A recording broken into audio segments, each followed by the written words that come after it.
দেখতে দেখতে বছর পার, আর মাত্র কয়েক ঘন্টা পরেই গোটা পৃথিবীকে টাটা জানিয়ে বিদায় নেবে 2023 সাল। আর দোরগোড়ায় হাজির 2024 সাল, বলা ভালো 2024 খ্রিস্টাব্দ। আচ্ছা, এই খ্রিস্টাব্দ কেন, ঠিক কোন সময় থেকে খ্রিস্টাব্দ চালু হলো? ইংরাজি ক্যালেন্ডার বলে আমরা যে মাসগুলো চিনি, সেগুলো কি আদৌ ইংরাজি মাস? ইংরাজি নতুন বছরের ঠিক আগের রাত্রে আসুন জেনে নিই ইংরাজি ক্যালেন্ডারের ক্রমবিবর্তনের ইতিহাস। নমস্কার, আমি দীপ থট চ্যানেলের এই ভিডিওতে সবাইকে স্বাগত জানাই।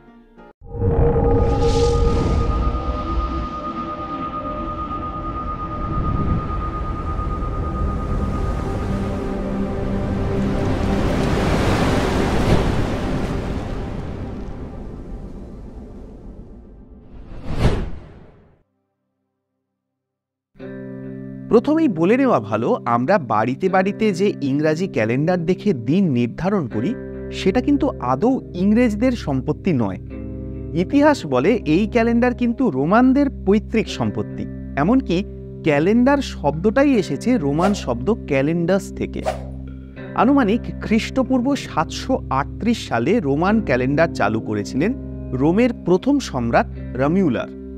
তারা আবার এটা ধার করেছিল গ্রিকদের কাছ থেকে। আধুনিক ইংরাজি ক্যালেন্ডারের ইতিবৃত্ত জানতে যেতে হবে অনেক অনেক বছর আগের সময়।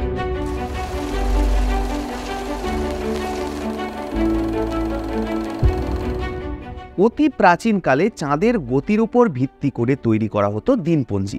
এতে ছিল 12টা চন্দ্রমাস। তখন 29.5 দিনে এক চন্দ্রমাস, আর প্রায় 365.24 দিনে হতো এক বছর। নির্দিষ্ট সময় পর পর অতিরিক্ত দিন যোগ করার জন্য যুক্ত হতো 13 নম্বর অধিমাস বা একটা অতিরিক্ত মাস। মিশরীয়রাই প্রথম সৌর ক্যালেন্ডার ব্যবহার করে। তারাই প্রথম বছরের দৈর্ঘ্য নির্ভুলভাবে পরিমাপ করতে পেরেছিল। সেটা প্রায় খ্রিস্টপূর্ব 4200 সালের কথা। সেই সময় প্রতি বছর প্রায় একই সময়ে নীলনদের কূল ছাপিয়ে বয়ে যেত জল। মিশরের পুরোহিতরা দেখলেন বন্যার সময় সূর্য ওঠার আগে লুব্ধক তারা পূর্ব আকাশে ওঠে। এই ঘটনার পুনরাবৃত্তি হয় কিনা সেটা দেখার জন্য তারা দিন গোনা শুরু করেন। দেখা গেল ঠিক 365 দিন পর এটি আবার ঘটেছে। মিশরীয়রা তখন তাদের বছরকে 12 মাসে ভাগ করলেন। প্রতিটা মাসে থাকত 30 দিন। বছর শেষে 5টা অতিরিক্ত দিন যোগ করে হিসাব মেলানো হতো। মিশরীয় ক্যালেন্ডার ছিল প্রাচীনতম সৌর ক্যালেন্ডার। আসলে সে সময় ফসল ফলনের সঠিক সময় নির্দিষ্ট করার জন্য ক্যালেন্ডারের একটা প্রয়োজন ছিল। শীতকালে ফসল হতো না বলে শীতের 2 মাস তারা বছর গণনার সময় ধরতেন না। তাদের বছর শুরু হতো মার্চ মাস থেকে, তাই তারা বর্ষবরণ করতেন 1 মার্চ। 2 মাস যে তাদের বছর থেকে উধাও হয়ে যেত, তা নিয়ে কিন্তু তাদের কোনো ভ্রুক্ষেপই ছিল না। এরকম নানা অসুবিধার মধ্যে দিয়ে দিন গণনা হতো প্রাচীন মিশরে। তারপর রোমানরাও বানালো তাদের নিজেদের ক্যালেন্ডার। সেই ক্যালেন্ডার আবার ছিল 10 মাসের, আর তাতে ছিল 304 দিন। পরে খ্রিস্টপূর্ব 713 সালে রোমান শাসক নিউমা পম্পিলিয়াস জানুয়ারি ও ফেব্রুয়ারি এই 2 মাস যোগ করেন। সে সময় ফেব্রুয়ারি ছিল বছরের শেষ মাস। খ্রিস্টপূর্ব 46 অব্দে বিখ্যাত রোমান সম্রাট জুলিয়াস সিজার চালু করলেন নতুন ক্যালেন্ডার। এতে মিশরীয়দের আদলে সৌর বর্ষ ব্যবহার করা শুরু হলো। নাম দেওয়া হলো জুলিয়ান ক্যালেন্ডার।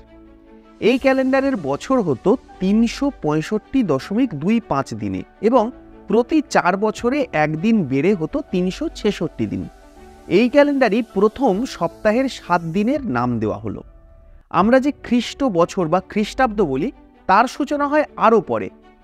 532 সাল থেকে বছর গণনা শুরু করেন ডায়োনিসিয়াস এক্সিগুস নামে একজন পাদ্রী। এভাবেই শুরু হয় খ্রিস্টাব্দের। কিন্তু এই ক্যালেন্ডারেও হিসেবের গরমিল। লিপিয়ার আগেই যুক্ত করা থাকলেও সেই শতবর্ষের লিপিয়ারের হিসেবটাই গরমিল হয়ে যাচ্ছিল। তাই সেই ক্যালেন্ডারকে আবার ঢেলে সাজান পোপ ত্রয়োদশ গ্রেগরি। আর এই ক্যালেন্ডারই এখনো পর্যন্ত চলছে। আর এই ক্যালেন্ডারকেই বলা হয় পূর্ণ ইংরাজি ক্যালেন্ডার বা গ্রেগরিয়ান ক্যালেন্ডার। আবার আধুনিক ইতিহাসবিদরা বলেন খ্রিস্টাব্দ একদম নির্ভুল নয়, কারণ যীশুখ্রিস্টের জন্মের সময়ের প্রাচীন নথি বা সেই সময়ের যে সমস্ত প্রত্নতাত্ত্বিক জিনিসপত্র, সেগুলো পরীক্ষা করে জানা গেছে যীশুখ্রিস্টের জন্ম হয়েছিল 4 বা 6 খ্রিস্টপূর্বাব্দে। এ তো গেল ক্যালেন্ডারের বিবর্তনের ইতিহাস। এবার জেনে নেওয়া যাক ইংরাজি মাসের নামগুলো কিভাবে এসেছে। রোমান দেবতা জানুস ছিলেন 2 মাথা বিশিষ্ট দেবতা।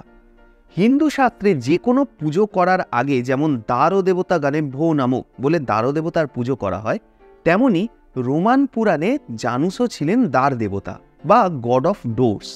তার 2 মাথার এক দিক দিয়ে হিসেব রাখতেন অতীতের, অন্য মাথা দিয়ে স্বাগত জানাতেন ভবিষ্যৎকে। আর এই জানুসের নামেই রাখা হয় বছরের প্রথম মাস জানুয়ারির নাম। জানুয়ারি যেন পুরনো বছরকে বিদায় জানিয়ে নতুনকে আহ্বান জানাচ্ছে। বছরের দ্বিতীয় মাস ফেব্রুয়ারি শব্দটি এসেছে ল্যাটিন ফেব্রুয়া থেকে, যার অর্থ শুদ্ধ করা। রোম সম্রাট পম্পিলিয়াস প্রবর্তিত প্রাচীন রোমান ক্যালেন্ডারে ফেব্রুয়ারি বছরের শেষ মাস হিসেবে চিহ্নিত ছিল। এই শেষ মাস রোমানরা একটা শুদ্ধিকরণ বা বছরের সব আবর্জনা ঝেড়ে ফেলে নতুন বছরকে আমন্ত্রণ করার উৎসব করতেন, অনেকটা বাংলা বছরের চৈত্র শেষের গাজন উৎসবের মতো।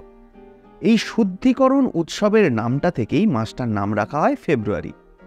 প্রথম দিকে ফেব্রুয়ারি মাসের দিন সংখ্যা ছিল কিন্তু 30, পরে এই মাস কি করে 28 দিনের হলো সেটা একটু পরে বলছি। রোমান যুদ্ধের দেবতা মার্সের নাম অনুসারে নাম রাখা হয় তৃতীয় মাস মার্চের। যদিও মার্চ মাসই আগে বছরের প্রথম মাস ছিল, আসলে মার্চ মাসে বসন্তের শেষের যে ঝোড়ো হাওয়া বয়, যার সঙ্গে তুলনা আসে যুদ্ধের, সেই কারণেই এই মাসের এমন নাম। আবার আর এক মত অনুসারে আগে মার্চ মাস দিয়ে শুরু হতো রোমানদের বছর, তাই এই সময় সব যুদ্ধের অবসান ঘটত। সেই সূত্র ধরেই যুদ্ধদেবতা মার্সের নামানুসারে নামকরণ করা হয় এই মার্চ মাসের। এপ্রিল মাসের নামকরণ নিয়েও আছে ভিন্ন ভিন্ন মত। কেউ কেউ মনে করেন দ্বিতীয় কথাটার ল্যাটিন শব্দ হলো অ্যাপেরি, সেখান থেকে এসেছে এপ্রিল। আবার অনেকে মনে করেন ল্যাটিন শব্দ অ্যাপেরিরে, যার অর্থ খোলা বা ফোটা, এর থেকে এসেছে এই নামটা। এর কারণ হিসেবে দেখানো হয় এপ্রিল মাসে সবকিছু নতুন করে ফোটে, প্রকৃতি সাজে এক নতুন রূপে, আর সেই বিচারেই এর এমন নামকরণ। আবার আর এক মত বলে এই নামকরণের পেছনে আছেন রোমান দেবী অ্যাফ্রোদিতি। রোমানদের আরও এক দেবী ছিলেন, তার নাম ছিল মেইয়া। তিনি দেবতা অ্যাটলাসের মেয়ে এবং মার্কিওর তার ছেলে। কথিত আছে এই দেবী ছিলেন সমস্ত শস্যের রক্ষাকর্ত্রী, তাই এই শস্য ফলনের মাসটাকে তার নামে উৎসর্গ করা হয়। নতুন মাসের নাম রাখা হলো মে। এর পরের মাস জুন। এই মাসকে রোমানরা বলতো বিয়ের মাস, কারণ প্রাচীন রোমে এই সময়ের আবহাওয়া সব থেকে মনোরম থাকত। আর ঠিক এই মত থেকেই নামকরণ করা হয় এই মাসের। রোমানদের সবচেয়ে বড় দেবতা জুপিটারের স্ত্রী জুনো। রোমানদের মতে তিনি বিয়ের দেবী। সেই বিবেচনায় মনে করা হয় দেবী জুনোর নাম থেকেই এই মাসের নামকরণ করা হয়। প্রাচীন রোমান ক্যালেন্ডার, যেটা 10 মাসে বছর গণনা করা হতো, সেই ক্যালেন্ডার অনুযায়ী এর পরের মাসের নাম ছিল কুইন্টিলিস, অর্থাৎ পঞ্চম মাস। এই মাসই ছিল জুলিয়াস সিজারের জন্মমাস, তাই এই মাসের নাম জুলিয়াস সিজার বদলে দেন আর নিজের নাম অনুসারে জুলিয়ান ক্যালেন্ডারে এই মাসের নাম রাখেন জুলাই। শুধু তাই নয়, বছরের শেষ মাস 30 দিনের যে ফেব্রুয়ারি মাস, সেই দিন থেকে একটা দিন নিয়ে এই মাসে যোগ করেন, ফলত জুলাই মাস হয়ে যায় 31 দিনের। এর পরের মাসের নাম প্রাচীন রোমান ক্যালেন্ডারে ছিল সেক্সটিলিস, অর্থাৎ ষষ্ঠ মাস। জুলিয়াস সিজারের উত্তরসূরি অগাস্টাস সিজার তার পূর্বসূরির মতো এই মাসের নাম বদলে নাম রাখেন অগাস্ট, আর তিনিও ফেব্রুয়ারি মাস থেকে আরও একটা দিন কেটে এই মাসে যোগ করেন, ফলে অগাস্ট মাসও হয়ে যায় 31 দিনের, আর ফেব্রুয়ারি দাঁড়ায় আরও একটা দিন কমে 28 দিনে। একইভাবে ল্যাটিন শব্দ সেপ্টেম মানে 7। যখন 10 মাসে বছর ছিল, সেই সময় সেপ্টেম্বরের অবস্থান ছিল 7-এই, সেখান থেকেই নামকরণ করা হয় সেপ্টেম্বর।